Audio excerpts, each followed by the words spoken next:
ಶ್ರೀ ಗುರುಭ್ಯೋ ನಮಃ. ಗುರುಬ್ರಹ್ಮ ಗುರುವಿಷ್ಣು ಗುರುದೇವೋ ಮಹೇಶ್ವರ ಗುರು ಸಾಕ್ಷಾತ್ ಪರಬ್ರಹ್ಮ ತಸ್ಮೈ ಶ್ರೀ ಗುರುವೇ ನಮಃ. ಪ್ರಥಮದಲ್ಲಿ ಆರಾಧ್ಯ ಗುರುಗಳಾಗಿರುವಂತಹ ಜ್ಞಾನಯೋಗಿ ಶಿವಯೋಗಿ ಡಾಕ್ಟರ್ ಪಂಡಿತ ಪುಟ್ಟರಾಜ ಕವಿ ಗವಾಯಿಗಳವರನ್ನ ಸ್ಮರಿಸಿಕೊಂಡು, ಅಂಬಾಮಠದ ಸಿದ್ಧಪರ್ವತದ ಬಗಳಾಮುಖಿಯನ್ನ ಧ್ಯಾನಿಸಿಕೊಂಡು, ಗುರು ಸಾರ್ವಭೌಮರಾಗಿರುವಂತಹ ಮಂತ್ರಾಲಯದ ರಾಘವೇಂದ್ರ ಮಹಾಸ್ವಾಮಿಗಳವರನ್ನ ಧ್ಯಾನಿಸಿಕೊಂಡು, ಹಾಗೆಯೇ ನಮ್ಮ ಪೂಜ್ಯ ತಂದೆಯವರಾಗಿರುವಂತಹ ಪರಮ ಪೂಜ್ಯ ಪುರುಷೋತ್ತಮ ಗುರುವರ್ಯರನ್ನ ಸ್ಮರಿಸಿಕೊಂಡು, ಇಂದಿನ ಗುರು ಪೌರ್ಣಿಮೆಯ ಪ್ರಯುಕ್ತ ತಮ್ಮ ಮುಂದೆ ಎರಡು ನುಡಿ ನಮನಗಳನ್ನ ಹೇಳಬಯಸ್ತಾ ಇದ್ದೇನೆ. ಗುರು ಎಂದರೆ ಕತ್ತಲೆಯಿಂದ ಬೆಳಕಿನ ಮಾರ್ಗಕ್ಕೆ ಕರೆದೊಯ್ಯುವ ದೀಪಿಗೆಯಂತೆ, ಅಜ್ಞಾನದಿಂದ ಸುಜ್ಞಾನದ ಮಾರ್ಗಕ್ಕೆ ಕರೆದೊಯ್ಯುವವನೇ ಗುರು.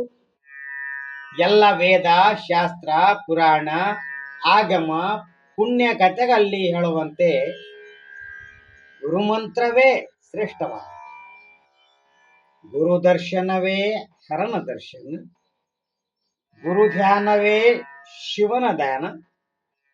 ಅಂತೆಯೇ ನಿಜಗುಣ ಶಿವಯೋಗಿಗಳು ತಮ್ಮ ವಚನದಲ್ಲಿ ಹೇಳುವಂತೆ, ಶ್ರೀ ಗುರು ವಚನೋಪದೇಶವನಾಲಿಸಿದಾಗಳಹುದು ನರೆಗೆ ಮುಕುತಿ. ಹಾಗೆಯೇ ಸರ್ವಜ್ಞನೂ ಕೂಡ ಎತ್ತಾಗಿ ತೊತ್ತಾಗಿ ಎತ್ತಲದ ಮರವಾಗಿ ಮತ್ತೆ ಗುರುವಿನ ಕಾಲಿನ ಕೆರವಾಗಿ ಇರಿಸು ಸರ್ವಜ್ಞ. ಅದಕ್ಕಾಗಿ ಆ ಗುರು ಎಲ್ಲಿ ಶಿಷ್ಯನಿಗೆ ಅಜ್ಞಾನ ಅಂಧಕಾರ ಬಡತನ ಆವರಿಸಿದೆಯೋ, ಆ ಗುರು ಅಲ್ಲಿಗೆ ಬಂದು ಆತನ ಅಜ್ಞಾನವನ್ನ, ಆತನ ಅಂಧಕಾರವನ್ನ, ಆತನಿಗೆ ಬಂದಿರತಕ್ಕಂತ ಬಡತನವನ್ನ ದೂರ ಮಾಡುವಂತ ಶಕ್ತಿ ಆ ಒಂದು ಗುರುವಿಗೆ. ಛತ್ರಪತಿ ಶಿವಾಜಿ ಮಹಾರಾಜ ತನ್ನ ಒಂದು ಆಸ್ಥಾನದಲ್ಲಿ ಬಹಳ ಭಯಂಕರವಾದ ಭೀಕರ ಬರಗಾಲ ಆವರಿಸಿತ್ತು. ಆಗ ಮಹಾರಾಜ ಪ್ರಜೆಗಳಿಗೋಸ್ಕರ ಕೆರೆ ಕಟ್ಟೆಗಳನ್ನ ಕಟ್ಟಿಸಿ ಅವರಿಗೆ ಅನ್ನ ಆಹಾರವನ್ನ ಒದಗಿಸ್ತಾ ಇದ್ದ. ಆ ಒಂದು ಛತ್ರಪತಿ ಶಿವಾಜಿ ಮಹಾರಾಜನೇ ಒಂದು ತಲೆಯಲ್ಲಿ ಒಂದು ಹೊಳಿತು, ಇಂಥ ಭಯಂಕರವಾದ ಭೀಕರದಲ್ಲಿ ನಾನು ನನ್ನ ಪ್ರಜೆಗಳಿಗೆ ಅನ್ನ ಆಹಾರ ಉದ್ಯೋಗವನ್ನ ಒದಗಿಸದಿದ್ದರೆ ಎಲ್ಲಾ ಪ್ರಜೆಗಳು ಸಾಯ್ತಾ ಇದ್ರು ಎಂದು ಸ್ವಲ್ಪ ತನ್ನ ಮನಸ್ಸಿನಲ್ಲಿ ಬಂತು. ಆಗ ಈತನ ಮನಸ್ಸಿನಲ್ಲಿ ಬಂದಿರತಕ್ಕಂತ ವಿಚಾರವು ಆತನ ಗುರುಗಳಾಗಿರ್ತಕ್ಕಂಥ ಸಮರ್ಥ ರಾಮದಾಸರಿಗೆ ಗೊತ್ತಾಗ್ತಾ ಇದೆ. ಆಗ ಸಮರ್ಥ ರಾಮದಾಸರು ಈ ಛತ್ರಪತಿ ಶಿವಾಜಿ ಮಹಾರಾಜರಿಗೆ ಬಂದಿರತಕ್ಕಂತ ಅಜ್ಞಾನವನ್ನ ದೂರ ಮಾಡುವುದರ ಸಲುವಾಗಿ ಬೆಳೆಯುವ ಪೈರು ಮೊಳಕೆಯಲ್ಲಿ ಎನ್ನುವಂತೆ ಈ ಪೈರನ್ನ ಚೂಟಬೇಕು ಎಂದು ತಿಳಿದು ಈತನಿಗೆ ಬುದ್ಧಿಯನ್ನ ಹೇಳಬೇಕೆಂದು ಸಮರ್ಥ ರಾಮದಾಸರ ಓಡೋಡಿ ಓಡೋಡಿ ಛತ್ರಪತಿ ಶಿವಾಜಿ ಮಹಾರಾಜನ ಬಳಿಗೆ ಬರ್ತಾ ಇದ್ದಾರೆ. ಶಿವಾಜಿ ಮಹಾರಾಜ ಬರಗಾಲ ಆವರಿಸಿರುವುದರಿಂದ ಅಲ್ಲಿ ಕೆರೆಕಟ್ಟೆಗಳನ್ನ ನಿರ್ಮಿಸುವುದರಲ್ಲಿ ತಲ್ಲೀನನಾಗಿದ್ದ. ಅಲ್ಲಿಗೆ ಆ ಸಮರ್ಥ ರಾಮದಾಸರು ಬರ್ತಾ ಇದ್ದಾರೆ. ಅದನ್ನು ನೋಡಿರ್ತಕ್ಕಂಥ ಛತ್ರಪತಿ ಶಿವಾಜಿ ಮಹಾರಾಜರು ನನ್ನ ಗುರುಗಳು ಏಕೆ ಇಲ್ಲಿಗೆ ಬರ್ತಾ ಇದ್ದಾರೆ ಎಂದು ತಿಳಿದು ಆಗ ತನ್ನ ತಲೆಯ ಮೇಲಿರ್ತಕ್ಕಂಥ ಕಿರೀಟವನ್ನ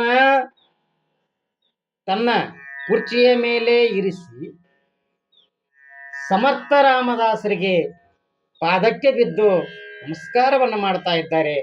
ಗುರುಗಳೇ, ತಾವೇಕೆ ಇಲ್ಲಿಗೆ ಬಂದ್ರಿ? ನೀವು ಹೇಳಿ ಕಳಿಸಿದ್ರೆ ನಾನೇ ಅಲ್ಲಿಗೆ ಬರ್ತಾ ಇದ್ದೆ ಎಂದಾಗ ಆಗ ಸಮರ್ಥ ರಾಮದಾಸರು ಹೇಳ್ತಾ ಇದ್ದಾರೆ, ನೋಡು ಶಿಷ್ಯ, ನಾನು ನಿನ್ನ ಒಂದು ಪರೀಕ್ಷೆ ಮಾಡಲು ಇಲ್ಲಿಗೆ ಬಂದಿರುವೆ ಎಂದಾಗ, ಗುರುಗಳೇ ಏನು ತಮ್ಮ ಪರೀಕ್ಷೆ ಎಂದಾಗ, ನೋಡಪ್ಪ, ಈಗ ನೀನು ಕೆರೆಕಟ್ಟೆಗಳನ್ನು ಕಟ್ಟಿಸ್ತಾ ಇದ್ದೀಯಲ್ಲ, ಆ ಕಾರ್ಮಿಕರನ್ನು ಕರೆಸು ಎಂದ. ಆ ಕಾರ್ಮಿಕರನ್ನು ಕರೆಸ್ತಾ ಇದ್ದ. ನೋಡು, ಅಲ್ಲಿ ಕಾಣ್ತಾ ಇದೆಯಲ್ಲ ಒಂದು ಗುಂಡು, ಆ ಗುಂಡನ್ನ ನನ್ನ ಬಳಿ ತರಿಸು ಎಂದು ಹೇಳಿದ. ಆಗಲಿ ಗುರುಗಳೇ ಎಂದು ಆ ಕಾರ್ಮಿಕರಿಗೆ ಹೇಳಿ ಆ ಗುಂಡನ್ನು ತರಿಸ್ತಾ ಇದ್ದ. ಆಗ ಈ ಗುಂಡಿನ ನಡಮಧ್ಯವನ್ನ ನಿಮ್ಮ ಕಾರ್ಮಿಕರಿಂದ ಸೀಳಿಸಪ್ಪ ಎಂದಾಗ, ಆಗ ಆ ಗುರುಗಳು ನಡುಮಧ್ಯದಲ್ಲಿ ಆ ಗುಂಡನ್ನು ಸೀಳಿಸಿದಾಗ, ಆಗ ಅದರ ಒಳಗಡೆ ಒಂದು ಪುಟಲು ಕಾಣಿಸ್ತಾ ಇದೆ. ಆ ಪುಟಲಿನಲ್ಲಿ ನೀರು, ಸ್ವಲ್ಪ ಉಸುಕು, ಅದರಲ್ಲಿ ಕಪ್ಪೆ ಕಾಣಿಸ್ತಾ ಇದೆ. ಅಲ್ಲಿರ್ತಕ್ಕಂಥ ಎಲ್ಲಾ ಕಾರ್ಮಿಕರು, ರಾಜ ಎಲ್ಲರೂ ನಿಬ್ಬೆರಗಾಗ್ತಾ ಇದ್ದಾರೆ.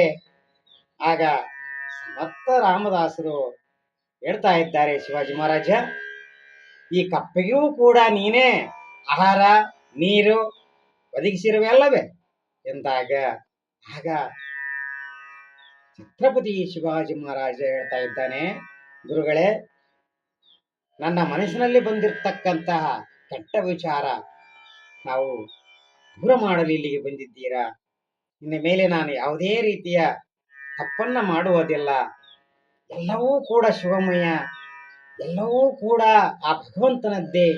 ನಾನು ನನ್ನದು ಎಂಬುದು ಏನೂ ಇಲ್ಲ, ಎಲ್ಲ ಶಿವಮಯವಾಗಿದೆ ಎಂದು ತನ್ನ ತಪ್ಪಿನ ಅರಿವಾಗಿರ್ತಕ್ಕಂಥ ಆ ಮಹಾರಾಜ ಗುರುಗಳ ಪಾದಕ್ಕೆ ಏರಿಗಿ ತಪ್ಪನ್ನ ಒಪ್ಪಿಕೊಂಡಾಗ, ಆಗ ಗುರುಗಳು ಆತನನ್ನ ಹರಿಸಿ, ನೀನು ಇನ್ನ ಮೇಲೆ ಯಾವುದೇ ಕಾರಣಕ್ಕೂ ನಾನು ನನ್ನದು ಎಂಬ ಭಾವನೆ ನನ್ನಲ್ಲಿ ಬೆಳೆಸಿಕೊಳ್ಳಬೇಡ ಎಂದಾಗ, ಹೈಲಿ ಗುರುವರೇ ಎಂದು ತಮ್ಮ ತಪ್ಪನ್ನ ಒಪ್ಪಿಕೊಂಡಾಗ, ಆಗ ಗುರುಗಳು ಸಂತೋಷರಾಗ್ತಾ ಇದ್ದಾರೆ. ಅದಕ್ಕಾಗಿ ಎಲ್ಲಿ ಅಜ್ಞಾನ, ಎಲ್ಲಿ ಅಂಧಕಾರ, ಎಲ್ಲಿ ಬಡತನ ಇರುತ್ತದೆಯೋ, ಗುರುಗಳು ಬಂದು ಅದನ್ನ ದೂರ ಮಾಡುವಂತ ಶಕ್ತಿ ಆ ಗುರುವಿನಲ್ಲಿದೆ. ಅದಕ್ಕಾಗಿ ಈ ಗುರು ಪೌರ್ಣಿಮೆಯ ಪ್ರಯುಕ್ತ ತಮ್ಮೆಲ್ಲರಿಗೂ ಕೂಡ ವಂದಿಸಿ ನನ್ನೆರಡು ನುಡಿಮುತ್ತುಗಳನ್ನ ತಮ್ಮ ಪಾದಗಳಿಗೆ ಅರ್ಪಿಸಿ ನನ್ನೆರಡು ಮಾತುಗಳನ್ನ ಮುಗಿಸ್ತಾ ಇದ್ದೇನೆ. ಜೈ ಶ್ರೀರಾಮ್.